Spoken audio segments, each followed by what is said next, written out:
Ողջույն ժողովուրդ ջան, հարգանքներս բոլորիդ։ Ուրեմն մի անգամից ասեմ, որ ցավոք սրտի դարձյալ իմ Facebook-յան էջը բլոկել են, հիմա նաև կասեմ թե ինչու, եւ ես ստիպված եմ լինելու մինչև փետրվարի 12-ը մշտապես ամենայն դեպս եթերները անել միայն ու միայն YouTube-ով եւ չեմ կարող տեղադրել Facebook-ում։ Facebook-ում կարող եմ գրառում անել ամսի 15-ից սկսած այս ամսվա 15-ից, բայց եթերներ չեմ կարող անել։ Նախ երկու բառով միջև մեր ընկերները հավաքվեն, ասեմ, որ այո, իմ էջի վրա կոնկրետ աշխատանք է գնում, արդեն ժամանակ առ ժամանակ ակտիվանում է այդ աշխատանքները ու Facebook-ը ժամանակ առ ժամանակ բլոկում են, մեծ թիմով արձակում ու փորձում են լրացնել, բայց այս շրջանում այսպեսի ակտիվություն չէր եղել, այս 3-4 ամիսների ընթացքում գրեթե կարելի ասել չեմ քնում դրա ձեռքը, անգամ երբեմն չեմ հասցնում բողոքարկումները մերժ բան անել, նորից ես ներկայացնել Facebook-ին, որ վերականգնել։ Իսկ բողոքարկումն ամենաանկապ բաները, ցավոք սրտի։ Ուրեմն, եթե կա բողոքարկում են առհասարակ այսպես է, չէ՞, եթե ասենք այնտեղ նշած է թե որ ինչեր չի կարելի ասել կամ գրել, երբեմն լինում է որ տեղին են բողոքարկում եւ փակում, ասենք օրինակ մեկ այլանդակ մի բանակ գրում, ջղայնանում եմ հենց իր էջում նույն ձևով պատասխանում եմ, այս ընդունելի է, բայց ջնջել մի տարական հասարակ հրապարակում, որի մեջ ոչինչ չկա, դրանից ավելի ես հրապարակումներում երբեք այլ բառեր չեմ օգտագործում, իմ ձևակերպումները բացառապես հայերեն են կամ ասենք ռուսերեն երբեմն իրոնիա է լինում։ Բայց արի ուտես ցավոք սրտի Facebook-ը հիմնականում գիշերները երևի Միացյալ Նահանգներից է խումբը աշխատում, ֆեյքերի խումբը եւ այս անգամ հաջողացրեցին լույսը բացվեց արդեն բլոկել էին ու շատ ուշ ինչ որ բան ձեռնարկելու համար։ Այնպես որ մինչեւ փետրվարի 11-12-ը միայն YouTube-ով կլինեն եթերները, շնորհակալ կլինեմ, եթե դուք ինքներդ կիսեք Facebook-ում, թող լավ տարածվեն, որովհետեւ սրանց այս փորձերը, այս գործողությունները մենակ մի բան են փաստում, որ մենք շատ էլ ճիշտ ճանապարհին ենք եւ շատ եւ չեն կարողանում իրենք ինձ մանիպուլյացիաները ամբողջ թափով իրականացնել, որովհետեւ անընդհատ դրան հակադարձություններ են գնում եւ տրամաբանորեն ապացուցվում է իրենց սուտը։ Այնուամենայնիվ, շնորհակալ եմ բոլորիդ միանալու համար եւ կրկին անգամ շնորհակալություն, եթե բաժանորդագրվում եք, տարածում եք, գոնե այն կոնտենտները, այն եթերները, որոնք որ ձեզ հետաքրքիր թեմաներ են։ Որովհետեւ կարող է մի օր որևիցե մի խմբի համար հետաքրքիր լինի, մյուսի համար այդքան էլ հետաքրքիր չլինի կամ հակառակը մյուս անգամ։ Ուրեմն ասեմ որ այո, ֆեյքերի խումբ ունեն բոլորը, ցավոք սրտի կտրիճը նույնպես, կամ կտրիճի աջ ձեռքերը եւ ունեն ընդդիմադիր կոչվածները, իսկ Նարեկ Կարապետյանը առհասարակ էս իմաստով նեղություն չի կաշում։ Դա բազմիցս ապացուցել ենք։ Ուրեմն, երեք ես չեմ կրկնելու Սալավյովի ապուշությունները կամ ինքը իրանից ինչա ներկայացնում ով ով չի, կոպիտ պատասխաններ կարող են անընդհատ ասել, բայց մի հատ անալիզ անենք ինչա ստացվում եւ ով ինչ պատասխանեց, հա, որովհետեւ Սալավյովից հետո մենք սպասում ենք, որ լավ է, նրանց լուրջ պատասխաններ պիտի լինեին մեր հայրենասեր գործիչներից, ովքեր որ առավոտից երեկո ողբում են հայկական պետականության կորուստը։ Իհարկե հասկացել ենք, միշտ էլ գիտենք ու ներկայացել ենք, թե իրանց հայոց պետականությունը որքանով է հետաքրքրում եւ որքանով չի հետաքրքրում, այնուամենայնիվ ասում ենք, լավ, գոնե ձևի համար մի բան կխոսեն։ Ենթադրենք, ասենք թե Ֆրանսիայից ռազմական կոչ է մի հատ հնչում, այդ մակարդակի մեկի կողմից մեդիատիրույթում ու պատկերացնում եք, ասենք այդտեղ արևմտամետ գործիչները ինչ կանեին, ասեն հա ինչ լավ է, նորմալ է, դե լավ, դե կամ կլռեին, ես չեմ կարծում, եթե լռեին, ես նույն կողմությամբ իրենց հետ կխոսեի։ Բայց մեր ռուսամետ գործիչները լռել են։ Լռությունը խախտեց Նարեկ Կարապետյանը, երևի թե համացանցային այս պարտադրանքի ներքո ստիպված եղավ մի երկու բառ գրել, ու ես ձեզ հիմա ներկայացնում եմ մեր ձևով շարժման համակարգող, չգիտեմ, ղեկավար ասեմ, ինչ ասեմ, Նարեկ Կարապետյանի պաշտոնական պատասխանը Սալավյովին։ Դուք այս ասած ծաղրանքը։ Ինչա գրել նա։ Շատ երևի ուժեղ դեմքով, որովհետև նա ասում է մեզ ուժեղ մարդիկ են պետք որ բոլորի պորտը տեղը դնի բացած բաներ, ասած ուժեղ ձևով արթնացել է տաղեն ու գրել է հետևյալը. Հայաստանի Հանրապետությունը կլինի ու կմնա ինքնիշխան։ Մեր բարեկամներին ու հարևաններին հարգում ենք, բայց մեզանից շատ չենք հարգում։ Շատ ուժեղ պատասխանա, չէ՞։ Շատ։ Զանգել են երևի, ասել են Սալավյով ջան, ասել ենք կոպիտ արտահայտվի Հայաստանի վրով, բայց չենք ասել տենց էլի։ Ախպեր, մենք ստիպված ենք գոնե մի երկու բառ գրենք, որովհետև ստեղ ժողովուրդը սխալ կհասկանա։ Մենք ասել ենք լավ, գրեք ինչ ուզում եք։ Սրանք էլ զարթել են ինձ վաղեմի ընկերությունը չխախտելու համար, Սերժ Սարգսյանի կողմից շքանշանի արժանացած Սալավյովին պատասխանել են այս ձևով։ Հայաստանի Հանրապետությունը կլինի ու կմնա ինքնիշխան, էսի ցանկություն է։ Ու մեր բարեկամներին ու հարևաններին հարգում ենք, բայց մեզանից չենք հարգում։ Վայ քո։ Մխելա չէ, Լևոն ջան, մխելա։ Մանա, բրավո։ Շատ ուժեղ, ես հավատում եմ ձեր ուժին, վստահում եմ ձեր ուժին, բան։ Ես ինչ խունջիկ եք լինում։ Ես ինչ խունջիկ լամիշ եք լինում։ Բան մի հատ ասեիք, չհասկացանք, պետության վրա ռազմական կոչի հայտարարություն անում, որտեղ որ կարող են ռազմական գործողության արդյունքով կարող են ձեր երեխաներն էլ զոհվել։ Սա է ձեր ուժը։ Էսա ձեր ուժը։ Ու դուք ներկայանում եք որպես այսա գամքի իշխանության տեսեք ինչ եք, ինչ եք անելու։ Որ ասում պիտի կզած չոքած գնաք լեզելու հետ ենք ասում։ Ուրիշ բան ենք մենք ասում։ Ինչ կա հետ ենք ասում, հեսա հեսա ասեմ ավելին ժողովուրդ, մի բան եկեք հասկանանք։ Տեսեք։ Երբ որ պետությունը, ասենք պետության մարմինը այս դեպքում արտգործնախարարությունն է, չէ՞, ով իմիջիայլոց Կոպերկինին հրավիրել ու լավ էլ ակցրել, լավ էլ կոպիտ պատասխանատու ձեռը չապել։ Բայց պետությունը մի փոքր նման դեպքերում դիվանագիտորեն պիտի մոտենա ու շատ զգուշավոր լինի, որովհետև ամբողջ պատասխանատվությունը իր վրա է։ Իշխանությունն ինքն է ու պատասխանատվությունը դրանից հետոյի գործողությունների նույնպես կրում է ինքը։ Երբ որ դու ընդդիմություն ես, մի փոքր ավելի ազատ ես քո գործունեության մեջ, որովհետև ճիշտ է, էլի պատասխանատվություն զգացում ունենալը առհասարակ լավ բան է, բայց այնուամենայնիվ դու այնքան էլ առաջին պատասխանատուն չես, էլի ավելի երկրորդ, չնայած ընդհանուր հայտարարություններ նույնպես լինում են։ Եթե դու խորհրդարանական ընդդիմություն չես, առհասարակ ինչից ինչքան ասես կարողանում ես խոսել։ Հասկանում եք։ Ու մեր ձևով շարժման համակարգող, որը իշխանություն չի, որը քաղաքական ընդդիմություն էլ չի, այսինքն ինքը ազգային ժողովում ներկայություն չունի, դրսից կառույց է մի հատ, բան է, չգիտեմ, կառույց է, չգիտեմ ինչա, իրանք էլ չեն ասել ամբողջական իմաստով ինչա, որովհետև մի կողմից ասում են մենք, բան է, ապա քաղաքական շարժում ենք, մյուս կողմից խոսում են քաղաքական եսիմինչերից։ Այնուամենայնիվ, դու ազատ ես քո խոսքի մեջ, այս սա ազատության մեջ ընդդիմադիր կեցվածքով, սա է քո ասածը։ Եթե սա քո ասածն է որպես ընդդիմություն, ես պատկերացնում եմ, եթե դու իշխանություն լինես ու Սալավյովը ուզի ձեր թքի ձեր վրա, դուք ինչ եք անելու։ Ասեմ ինչ եք անելու, մյուս երես եք դեղանելու, ասել եք մատած թքին։ Էս ինչ է։ Էս ինչ է։ Ժողովուրդ ջան, 26 թվականի ընտրությունները արժևում են։ Նրանք շատ ակտիվ պատրաստվում են։ Խնդրեմ, ուժեղ եք ուզում, կգնաք կընտրեք սրանց։ Կընտրեք սրանց, ովքեր կներկայացնեն ինձ, քեզ, մյուսին։ Թող գնան այսպես ներկայացնեն, որ կակոյնի բուզ մի հատ պրոպագանդիստից չեն կարողանում։ Արա, ձեր ֆեյքերը առավոտի ցիրիգոր մեր էջերում նստած աշխարհի բառերն են ասում։ Սա է ձեր պատասխանը այն պետական, իրաց պետական հեռուստատեսության առաջին դեմքին։ Սա է։ Էս եք դուք։ Եվ ասում եք ուժ եք ասում։ Իմիջիայլոց մի քանի անգամ դու խայտարակ եք եղել արդեն։ Օրինակ, ասեմ, հեսա գալու եմ նրան, ժողովուրդ։ Ուրեմն մի անգամից ինձ մի հատ նախադասություն ասեմ ու հետո կանդրադառնամ։ Ես չեմ հավատում, որ Սամվել Կարապետյանը իր գրպանի փողով,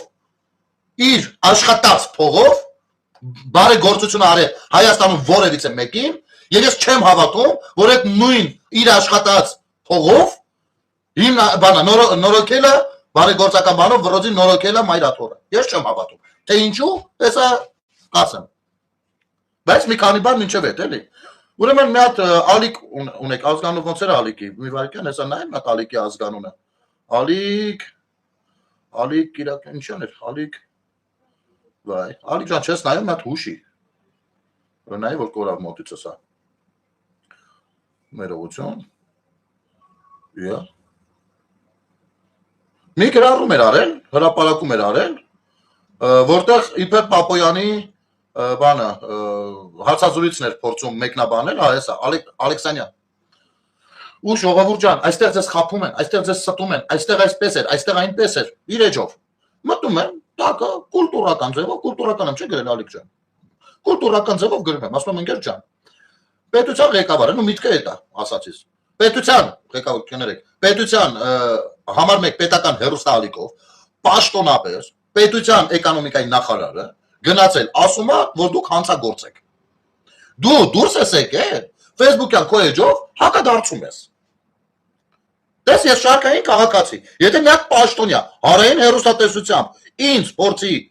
մի բանում սխալ հանել կամ վատաբանել ես կողմենքով, ես հաջորդ օրը հանրային հեռուստատեսության դեմը կանգնած կլինեմ ու կասեմ ձև չունեք, ինձ չընդունեք յուր։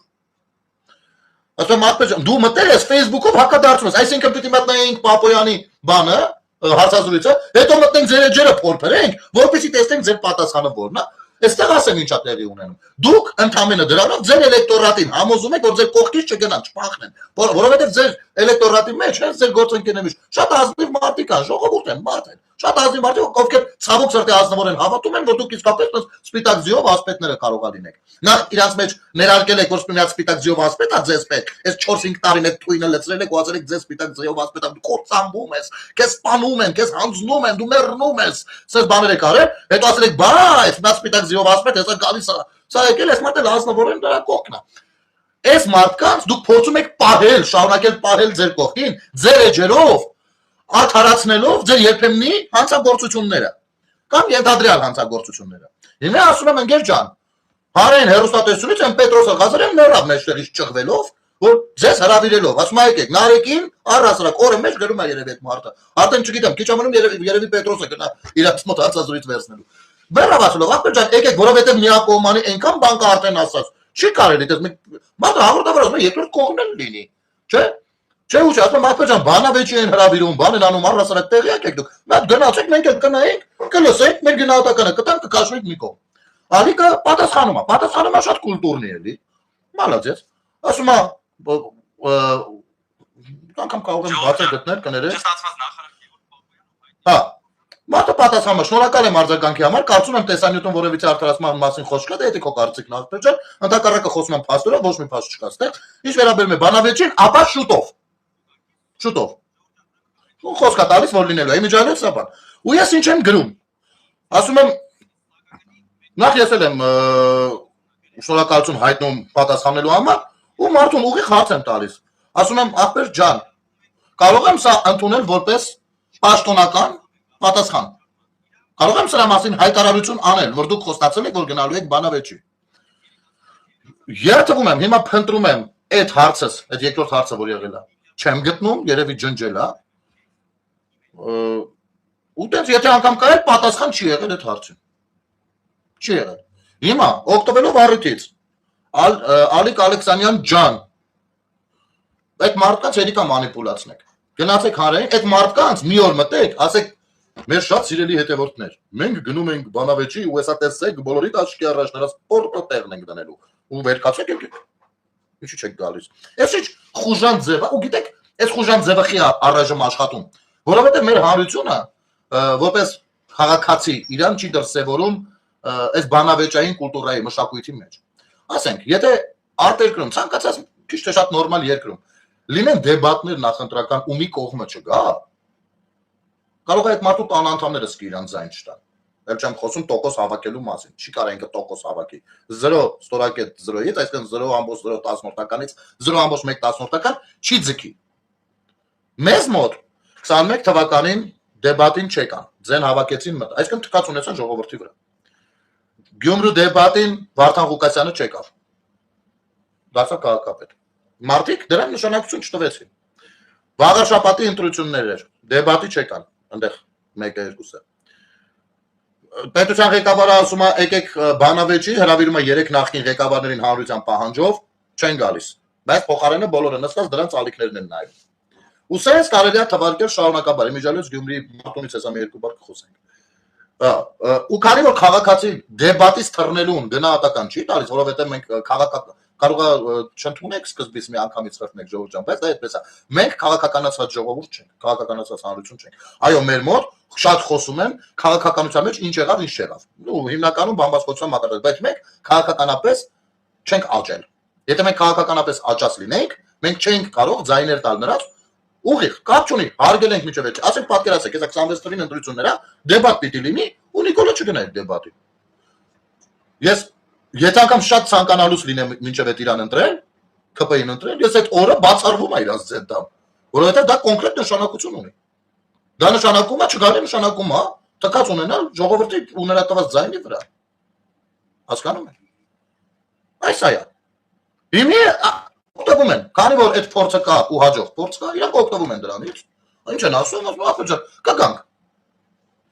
6 ամիս է առավոտի ծիրիգուն, թվեր են ասում, գնում բանը, գրասենյակներ, ինչքան թանկանոց տեղ կա արդեն սաղի փողերը տվել են մինչև մյուս տարվա սեպտեմբեր, ախպեր, բանավեճի կգանք, հա, կգանք։ Սուտ է ասում Պապոյանը, սուտ է ասում Ռոմանոսը, սուտ է ասում ՀԿՑ-ն, սուտ է ասում էս, ու իրաց Facebook-յան էջերով, ախպեր այդ սուտ է ասում, հա, եկեք բանով, հանրայինով ասեք։ Եթե դուք ուզենաք գնաք հանրայինով ասելու ու Պետրոսը չթողնի, ես խոստանում եմ, համեկի դեպքում միտինգ կանեմ ախպեր։ Որովհետև ես Կարծում եմ, որ պարտադիր ձևով դուք պիտի բան ունենաք։ Չնայած, ելի եմ կրկնում, Պետրոսը ընդերից մեռավ կանչելով, ուրախ կլինի այդ մարդը, վերջապես այդ տեսակ գրառում էլ չի անի։ Հելակ անգամ հասակ Նյու Յորք, բայց հարային չգնացի։ Չնայած Նյու Յորք գնալու պատճառներն էլ գիտենք։ Ուրեմն մի հատ ժուրնալ կա, որ ուզում կգտնեմ, ինձ ուղարկել էին այդ ժուրնալը ճիշտ ասած, եթե չեմ սխալվում, գալերիայի մեջ եմ քաշել։ Բարեգործների ժուրնալ է ինքը, вообще-то։ Հա։ Այնտեղ արդեն դուք տեսնեք ոնց են գովաբանում բանին, Տտրիշ Ներսիսյանին, դաշնակները դե աշխատել են այդ ուղղությամբ։ Մի րոպե, տեսնեմ կարող եմ առհասարակ գտնել այդ։ Լավ, դե դրա վրա ժամանակ չծախսենք, ես հետո որ էջս բացվի կտեղադրեմ երևի թե այնտեղ այդ նկարները, որովհետև ժողովուրդ ջան, ինձ ճիշտ հասկացեք, այս վերջին շրջանում հարեսա։ Այս վերջին շրջանում այս նոտարվա շնորհավորանքների այդ շատերին չեմ հասցրել պատասխանելու երևի տենց չպատասխանեմ, բաներ կա կորումա։ Ուրեմն այս էս մատ ժուրնալ է։ Բարեգործների։ Եկեք sense ցույց տամ, որ ավելի բարձր է, հա։ Այ բարեգործներ, չգիտես ինչ։ Ու այնտեղ այսպես մի հատ հոդված Կտրիշ Ներսիսյանին նվիրված։ Փողերավոր ծախսում են ամերկաներում, փողերավոր, բայց զատո Կտրիշ Ներսիսյանը գնացել էր, այստեղ արցախցիները երևի ասելիք պիտի ունենան, շտոտը լռում են։ Մոտ 400 ուսանող երեխաների, արցախցի ուսանող երեխաների ուսմանվարձի մի մասը $100,000 փող են հավաքել, որպեսզի ուղարկեն մուծելու, սա գնացել ամեն ինչ արել է, որպեսզի այդ փողը իրանց ուղարկեն։ Ստոպ արել process-ը։ Բայց հետո լավա որ նրանք չեն լսել ուղարկել են էլի երեխեքին։ Այսպես բաներ։ Բարեգործներն են մեր։ Հասկանում եք։ Գործ են անում։ Մեր պետության դեմ ստեղ այնտեղ դանոց տալով գործ են անում։ Հիմա դանկելի ես եկու բարով Սալավյովին ու անցնենք այն Պետերբուրգյան աճուրդին անանուն զանգով ինձ հասած։ Ուրեմն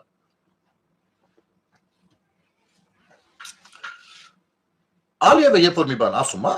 այսրանց 90 սա համացած է ոնց թերթես, աշխարհի ամենավատ չարագույժ վերնագրերով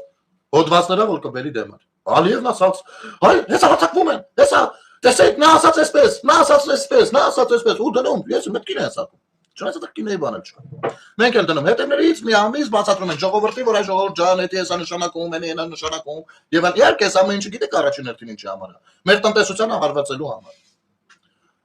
Որովհետև եթե ասենք Հայաստանի Հանրապետությունում առաջին ներդրողները երևի կլինեին մեր սպիրկայերը եւ կան այդպիսիները ներդրումային ծրագրերով, հա, բիզնես ծրագրերով, դրանով փորձելով պետությանը աջակցել, ինչու ոչ։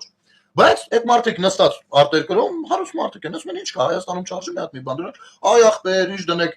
հենա հեսա տես չես տեսնում Ալիևը օրական ինչ ասում։ Ինչ ասում, հեսա նայեք սաղ թերթերը հետ են գրում։ Արի այդ մարդուն բացատրի, որ այդ սաղ թերթերը Սերժին ու Քոչարյանինն է։ Վերջս մարդը ներդրում չի անելու։ Այսինքն սա տնտեսական հարվածը Հայաստանի Հանրապետությանը, իրանց մոտիլով կեկը։ Դա հենց դրա մասին է, որ տնտեսապես թույլ լինենք, այս զենք չկարենանք առնենք, չկարենանք նորմալ մեր զինվորի վիճակի բերել, մեր թոշակառուների թոշակը թոշակի բերել, մեր հաշմանդը ու հազարդ հարցեր, ինչը որ առասարակ բյուջեն որտեղից է գալիս։ Այդ դրան են խփում իրան։ Սա լավ իմացեք։ Հիմի, այդ նույն լրագրողները, ոնց թերթում ես լրությունը։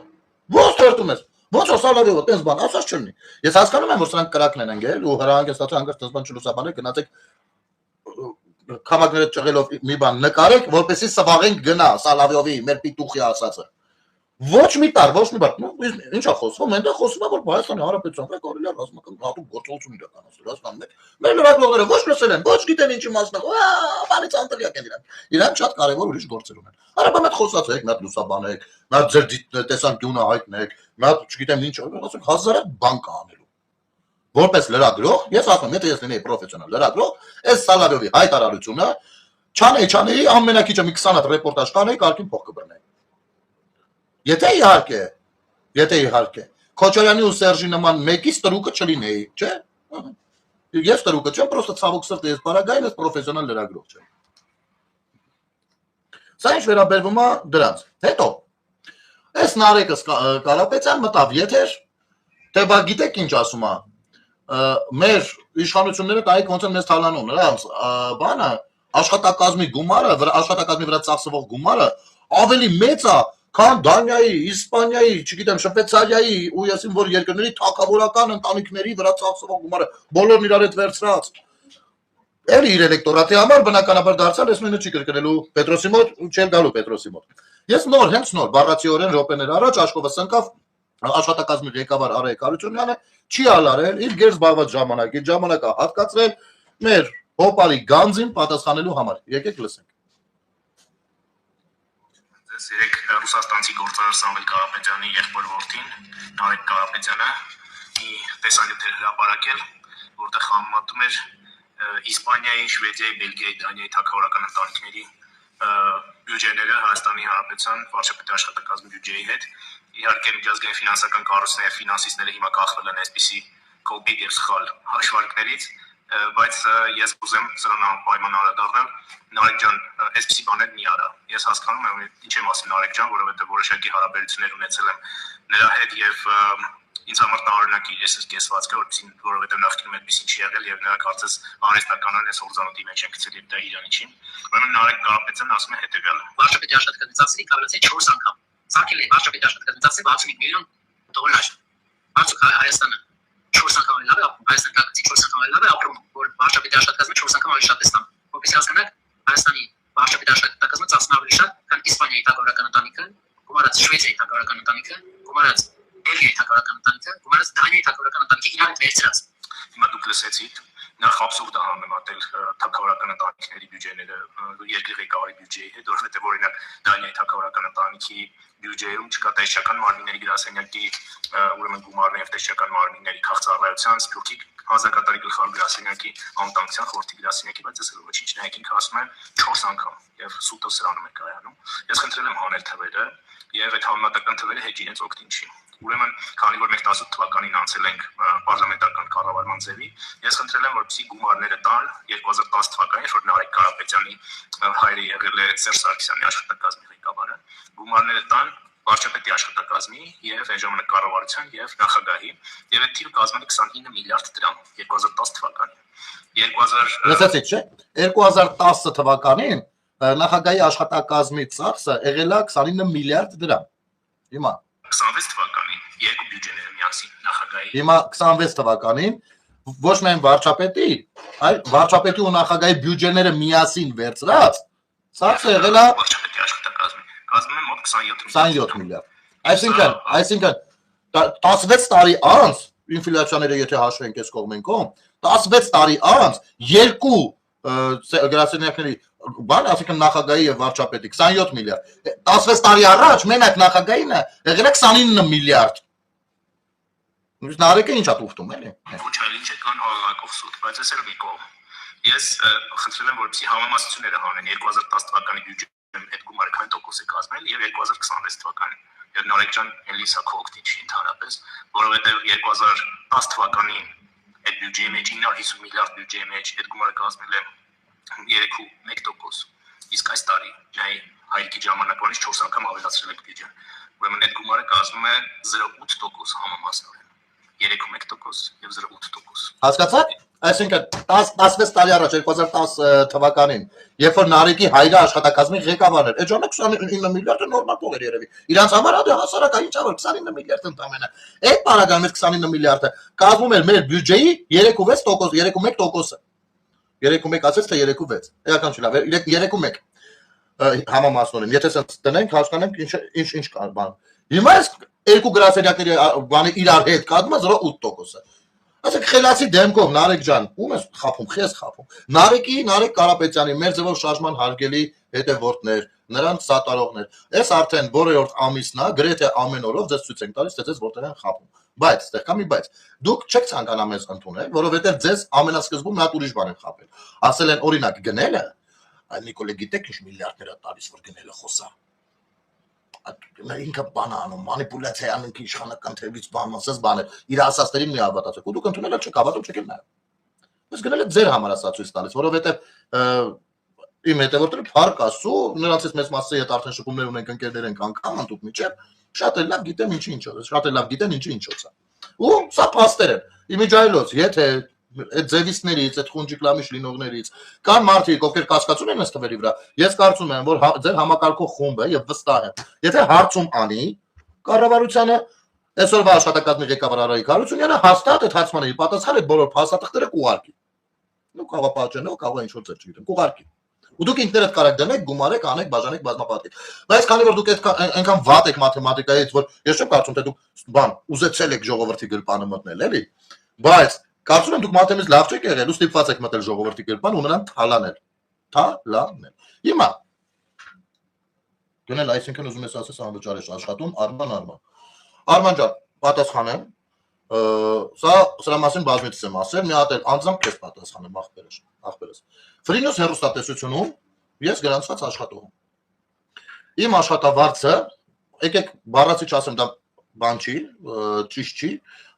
կարող եմ անձնական նամակով ասել եւ դու կարող ես ճշտել, բայց որպեսզի ըմբռնելի լինի, մեր շենքի դիմացը շենք են սարքում։ Այնտեղի բանվորը, արհեստավորը չէ, բանվորը ստանում է ճիշտ այնքան աշխատավարձ, ինչքան ես։ Կարող ես գնալ մտնել այս մեր շենքի դիմացը, բանվորին հարցնել իր աշխատավարձը, գալ իմ աշխատավայրում հարցնել իմ աշխատական հարցում անել ու դնել իր կողք։ Եթե ինչ որ բան սխալ կլինի, խնդրեմ այստեղ կարող ես մյուս անգամ հրապարակել։ Դա մեկ։ Դա այդ մասով, հա։ Իսկ ինչ վերաբերվում է YouTube-ին, այս եթերներին, դա իմ աշխատանքը, որը որ հնարավոր է քո աշխատավարձն էլ այդքանին, այսինքն Հայաստանում ընդունված միջին աշխատավարձն է։ Իսկ այստեղ այո անվճար ձեր դիտողականությունից կախված է YouTube-ը մոնետիզացրած է, բայց ասեմ ձեզ կոպեկներ այն կգցում, չմտածեք թե ես իմիշ փողեր այշնում, որովհետև ցավոք սրտի Հայաստանի Հանրապետությունից դիտումները անվճար են, Ռուսաստանը սանկցիաների տակ է, Ռուսաստանից դիտումները անվճար են, եւ միայն Միացյալ Նահանգներից կամ Եվրոպայից երբ որ դիտում են, դա ասենք օրինակ, եթե մի տեսանյութը 10,000 հոգի է նայում, կարող է 500 հոգին լինեն, այնտեղից դա զորամբողջ չգիտեմ ինչ ցենտ է, ասենք էտա, բայց դա համարել եկամուտ մի քիչ այն չի, էլի։ Գումարած դրան Արման ջան, ասեմ ավելին, ախպեր ջան, այդ հարցի պատասխան։ Ես հասարակական կազմակերպության նախագահ եմ հանդիսանում։ Մեր գրասենյակի գումարը, վարձը, նույնպես տալիս եմ իմ աշխատավարձից։ Եվ քաղաքացիների աղազանգերը, երբ որ լինում է, ու ես շատ հաճախ գնում հասնում այդ մարդկանց տուն, միշտ չի որ լուսաբանում եմ։ Շատ դեպքերում խնդրի հետևից գնում եմ, այդ խնդիրները առանց լուսաբանելու ենք փորձում լուծել։ Այդ գնալու գալու համար գոյություն չունի մի հոգի, որ կկարենա քեզ ասի թե գնելը մի դրամ գումարա ուզել նրա թեման բարձրաձայնելու համար կամ նրա հարցը լուծելու, հարցին լուծում տալու կամ փորձելու ամենայն դեպս համար։ Որևիցե մի հոգի, եթե կգտնես, դες հրապարակային ասում, չէ, բոլորը լսում են։ Հաստատ ում որ գնացել եմ, ում խնդիրները որ փորձել եմ լուծել ես կողմեկով, հաստատ իրանք դիտում են, չէ։ Եթե կլինի մի հոգի, որ քեզ տենց բան կասի, ցավը տանեմ, ապա խնդրեմ, կարող ես հենց այստեղ հրապարակել, կարող ես ինձ տեսնել, կարող ես դու նյութ հրապարակել ու ինձ ստախոս անել եւ այլն եւ այսպես շարունակ։ Ժամանակ է լինում, քանի որ խոսք է բացվել հանուն անկեղծության ասեմ, որովհետեւ երևի թե շատերին է այս հարցը ուզում, մի քանի անգամ եղել է, որ ես ուզեցել եմ գնամ խնդիր լուսաբանելու հետևից, ուզեցել եմ գնամ թոշակառու մարդու հարցի հետևից կամ խարդախության զորք դարձած մեկի հետևից, իմ ավտոյի մեջ գազ կամ բենզին չլինելու պատճառով խնդրել եմ ասել եմ կլինի վաղը չեմ մյուս օրը գամ, որպեսզի հաջորդ օրը ժամանակ ունենամ մի քիչ բան հայտայտեմ այդ գազի բենզինի, ես իմ ինչ կարծեք թե լացում, ես իմ Աստծուց գոհ ու շնորհակալ եմ, բարք Աստծո, հասկանում եք։ Ես իմ քչով բավարարվող մարդ եմ, բայց քո հարցինի պատասխան այո, ցավը տանը։ Հիմա ամբողջովին պատասխանեցի քո հարցին, թե ոչ։ Եթե կլինի ինչ-որ մի բան, որը իմ այս պատասխանից դուրս է ու հակասում է իմ պատասխանին, ապա խնդրում եմ քեզ անպայման դա կամ հրապարակայինորեն կամ անձամբ ինձ գրես ասես ես չես արա։ Հենց արայով էլ կգրես, երդում եմ արայից ոչ մի բան չեմ պատասխանի, ձենս այսպես կուլ տվես կանց։ Շատ ուրախ եմ, շատ շնորհակալություն Արման ջան, որ հավատում ես։ Ասեմ ավելին, մեր հասարակական կազմակերպությունը հիմնականում բոլորն էլ մի 30 հոգի են, բոլորս էլ կամավորներ ենք։ Ու շատ հարցեր կա, իսկապես շատ խնդիրներ ենք ունենում ու բոլորն էլ իմ օրի մարդիկ։ Հասկանում ես։ Դու մեր ձևով ենք փորձում լուծել։ Կուզեինք շատ բան անել, ցավոք սրտի չունենք այդ միջոցները։ Մյուս կողմից էլ չենք էլ դիմում որևիցե գրանտային ծրագրի, չենք դիմում պետությանը, ասեմ ինչի չենք դիմում, որպեսզի դա էլ հասկանալի լինի։ Չենք դիմում այդ ծրագրերը, նախ չենք ուզում ֆինանսական կախվածության մեջ հայտնվել, որովհետև մեր գործունեության մեջ մեր լեզվի երկար լինելը մեզ համար առաջնային է։ Սա ասեմ, էլի, որովհետև եթե պետությունը օրինակ ֆինանսավորի իմ հասարակական կազմակերպությանը, վաղը եթե ես գնամ պետության որևիցե բաց թողում լուսաբանելու, ասենք մի քիչ ոնց որ այն չի լինում, չէ՞։ Մենակ դրա համար իհարկե իմ տեղով էլ լիներ, իմ լավ փողեր կարար աշխատել։ Բայց ես ոչինչ, ախպեր ջան, ես իմ համար երբեմն ունեմ մենք էլ 1-2 հոգի ինձ օգնում են, աջակցում են պայի տակ, ինչ որ մի հարց գցում ենք տեղը, մյուս հարցը։ Ձգելով ցանկացած մի հատ շարքային հայ քաղաքացու նման, էսա։ Այս մասով Արման ջան, իմիջայլոց եթե ցանկանում եք, բայց ասեմ, մեր մոտ ջիգարն ու սերը մեծ է, մեր գրասենյակի դռները բոլորի առաջ բաց է, սուրճ ունենում ենք հիմնականում։ Այս վերջը դե ով գալիս է հետո գոնե սուրճ բերում, հա։ Սուրճ ունենում ենք։ Սիրով հրավիրում եմ Սեբաստիա 37 դրոփինգ հասցեում, մեր հասարակական կազմակերպության գրասենյակն է, Սեբաստիա 37 դրոփինգ։ 3 շաբթիից շաբաթ ամեն օր ես ընտանիքիցս կտրված, այնտեղ վերընկած եմ լինում, գալիս են քաղաքացիներ ամեն մեկը իր հարցով, որին կարողանում ենք 10-ից եթե 8-ին լուծում չենք տալիս, համենայն դեպս 5-ին լուծում փորձում ենք տալ, եթե ինչ որ բան ենք նկատում պետության կողմից, պետական մարմինների կողմից բաց թողում է։ Այդքանով կարողանում եմ օգտակար լինել, չգիտեմ, իմ ընտանիքից կտրված, այս 10 օրը ես որ տունն եմ եղել, իմ ամենաերջանիկ օրերն են եղել։ Տեսել եմ երեխեքս ոնց ինչքան են բոյոված բաներ կա։ Նենց որ ձեզ էլ հրավիրում ենք ախպեր ջան։ Իմիջայլոց հրավիրում եմ բոլորին անկախ քաղաքական հայացքներից։ Անկախ Ճիշտ հակառակ, ովքեր հակառակ կարծիք ունեն, ավելի մեծ սիրով եմ հրավիրում։ Նստենք, կսրճենք, կզրուցենք, եւ որ մի քիչ իրար նիսկ ուտենք, հետո մի քիչ էլ կբարիշենք, հետո հաստատ կփորձենք անպայման հետագայում իրար օգտակար լինել։ Սա կամավորական հաստատություն է, կարող է եթե ունեք ցանկություն որևիցե մեկի մենակ իմ ժամանակն է այդպես դրված, մեր հասարակական կազմակերպության անդամները իրաց գրաֆիկի մեջ ազատ են, շաբաթը կարող է մի հատ մի ժամով գնան կամ եթե ինչ որ բան չկա անելու։ Բայց առաջիկայում պրոյեկտներ ենք ունենում, երբեմն փորձում ենք անենք, մեկ-մեկ էլ նեղվում ենք, չենք կարողանում անել, սենց գնում ենք, էլի ես շատ գիտեմ։ Էսա։ Սիրով հրավիրում եմ Էդվարդ ջան։ Ես տեղը ասեցի։ 3 շաբթիից շաբաթ ամեն օր ես աշխատանքից ժամը 2:30-ի կողմերը նայած խցանումների հասնում եմ օֆիս ու այնտեղ եմ լինում մինչև տարբեր օրեր, տարբեր ժամերի։ Երևի նկատած կլինեք, իմ եթերները շատ դեպքերում ժամը 10-ին, 11-ին ընդդեմից եմ անում։ Այնպես որ համեցեք, ձեր ցավը տանեմ։ Մենակ ուրախ կլինեք, կարող է այնքան լավ բաներից խոսանք, անգամ շատանանք ու ավելի շատ պետք կանք մեր երկրին, մեր պետությանը, մեր քաղաքացիներին, ինչու ոչ։ Այդ միասնության մասին է հենց կակրած։ Հենց միասնության մասին է։ Դες Կարեն, գրել ես գնա ջան Ղարաբաղցիքին ընդուն։ Ես հասկանում դու կլանի մասին ես երևի ասում, ոչ թե քաղաքացիների։ Բայց Կարեն ջան, ես քեզ հիմա ասեմ հետեւյալը, որ Ալավերդիում բանը եղավ, աղետը եղավ, դեպետը որ վարարել էր ու աղետ եղավ, մենք մեր կամավորական խմբով գնացինք այնտեղ աշխատանքներ անելու, մնացինք այնտեղ, արել ենք առավելագույնը, հատուկ շնորհակալությունների ենք արժանացել, որովհետև ամենածանր տեղն ենք մտել ու ասել եմ մինչև չենք անում, ստերից չենք ելնում։ Դրանից հետո մի քանի օր տարբեր մեր կամավորներից անգամ հիվանդացել են, որտեղ անձրևները շարունակում են եւ ու մենք մի վարքյան չենք կանգնել։ Ու այդ ժամանակ իմ թիմում Երբ մենք կամավորներով գնացել ենք, բնականաբար կանանց չենք տարել,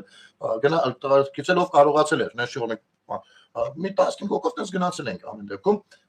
Մեր մեջ կար, մի հատ արցախցի այն զանգել այդ ժամանակ, Ջորջան կներեք, ես պիտի պատմեմ, որովհետև ինքը սիրուն պատմություն է։ Մի հատ տղա զանգեց, մարդ։ Զանգեց, բարև ձեզ գնել հետ եմ խոսում, ասեցի, բա գնել ջան, նոր լսեցի եթերով, որ վաղը ինչ որ գնում եք բան Ալավերդի։ Ասեցի, հա, բայց ես էլ եմ ուզում ձեր հետ կամ կարող հնարավորություն կա, տես թե մենակ դուք ձերոնցով եք գնում։ Ասու չէ, բա որ ասել են կոչ եմ արել, ուրեմն տանք մեքենաները կա, գնանք կգան։ Մեկ էլ գիտեք ինչ ասեց ժողովուրդն, նենց ես նեղվել եմ էջա։ Ասեց, բայց չգիտեմ ոնց ասեմ, ասում եմ ինչ ա եղել։ Ես ասում եմ, բայց արցախցի եմ, հա։ Ասում ավելի լավ։ Այս մարդը մտածում էր, թե իրանց հանդեպ ատելություն կա ու հնարավոր է չուզենք ներդրել։ Պատկերացնում եք ինչքան է այս համացանցը այն որ ազգուշորեն բաներ անում, ինչերի վրա կարա ազդի։ Արասի, խնդրում եմ, հատկապես դու վաղը կգաս։ Հաջորդ օրը եկել եմ ես այդ ինքը։ 70-անց մարդ։ Մենք էլի ունենք այդ տարիքի ընկեր, մեր Արան Սերոպյան, ով մեզնից պինդ է, մեզնից ջահել է, ասենց ասեմ։ Ու գնացել ենք այնտեղ, անգամ հնարավոր է այդ ֆոտոն տեսած լինեք, որովհետև այդ ֆոտոն ես չէի արել, կողքից նկարել գցել էին համացանց ու գմփում էր սա համացանցը 100,000-ներով դիտում էր եղել, 2 տարիքով մարդ, ոսած հոգնած նստած են մի պահ շունչ են քաշում, էլի, այդ ցեխակոլոր վիճակում, բան ու ծխում են ու շունչ են քաշում, դա իրենք են եղել։ Մեկը Արան էր, մեկը այդ մարդը ում անունը սպայն չեմ հիշի, բայց այս վերջերս տեսա շատ ուրախացա, աշխատանքի էր տեղավորվել վերջապես, շատ ուրախացա իր համար։ Գնացել ենք անտրտունջ այդ մարդը առավոտից գիշեր աշխատել է, անտրտունջ։ Հասկանում եք։ Ու դա օրինակելի ու շատ կարևոր բան էր, որովհետև այդ ընթացքում ախր մենք մեր ժողովուրդը շատ անհետևողական արտահայտություններ շատ անում, բայց փառք Աստծո, շատ լավ էր, շատ օրինակելի ու լավ իրավիճակ էր։ Հա, ես հասկացա քեզ, Կարեն ջան, դու նկարի ունես այն Ղարաբաղցի կլանին, ովքեր որ պարտադիր չի Արցախից լինեն, իրանք այդ կլանն են։ Ես քեզ հասկանում եմ, բայց ես խնդրում եմ նաև այդ դա հաշվի առնել։ Դա իմիջայլոց, հետո ինքը շատ այլ հարցերում էլ է պետք եկել, չափազանց կարևոր հարցերում է պետք եկել։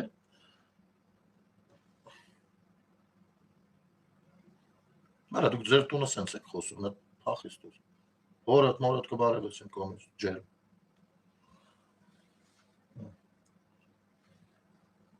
Որի մասին չեմ կարող խոսեմ, չեմ կարող սենց ասեմ։ Դա արդեն մեր հասարակական կազմակերպության գործունեության բալանսին է գրանցվել, իսկ մենք էլի շատ կարևոր բաներ արել ենք, որոնք էլի եմ կրկնում լուսաբանման ենթակա չեն։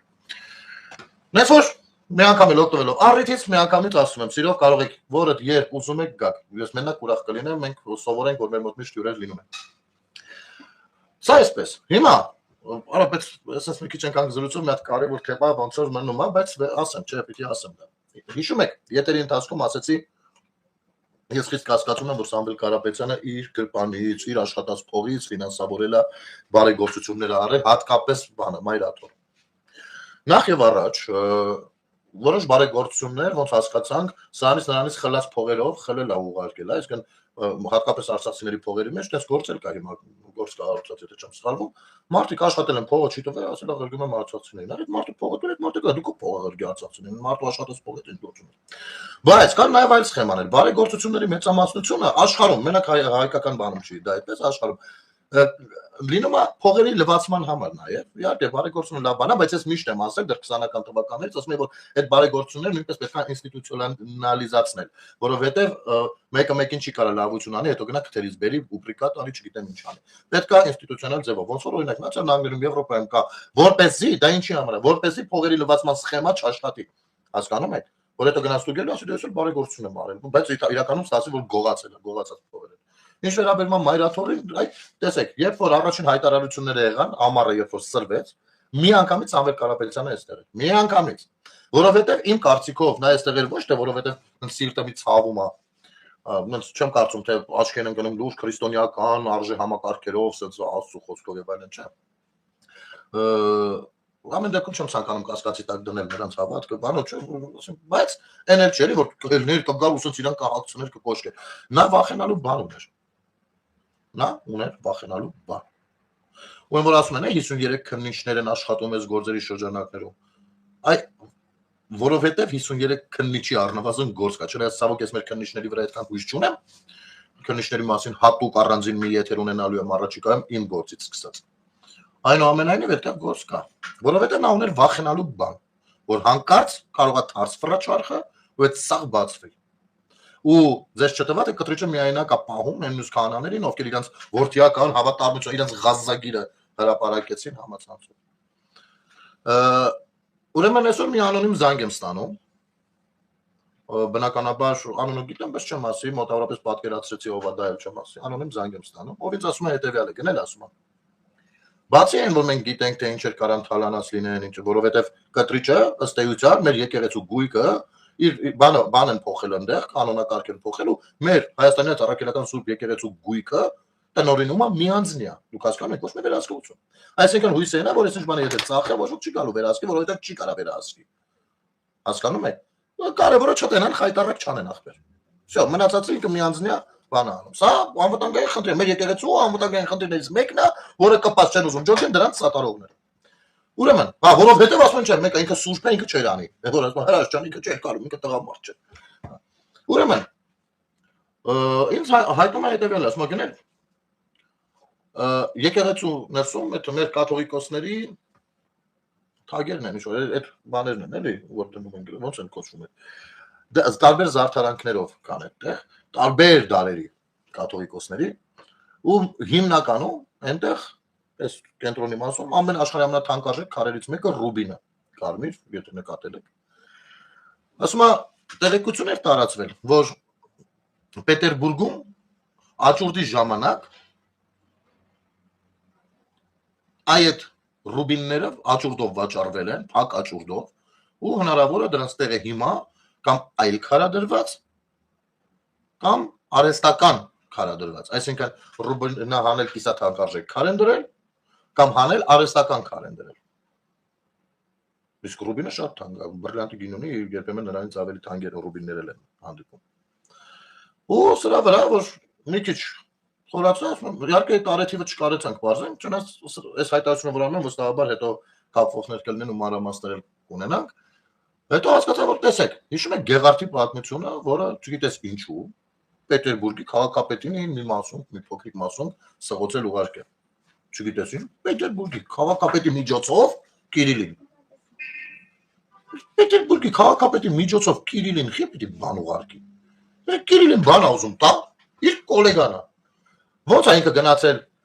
հələ ինքը Պուտինից քանշան չստացավ, գնաց դեսպանից ստացավ, չէ՞։ Հələ դեսպանի միջոցով կուղարկի։ Ավելի պաշտոնական բաներ կան, ընդհանրակարգեր կան։ Ինչի համար է պետք է sense խուճուճ բաները։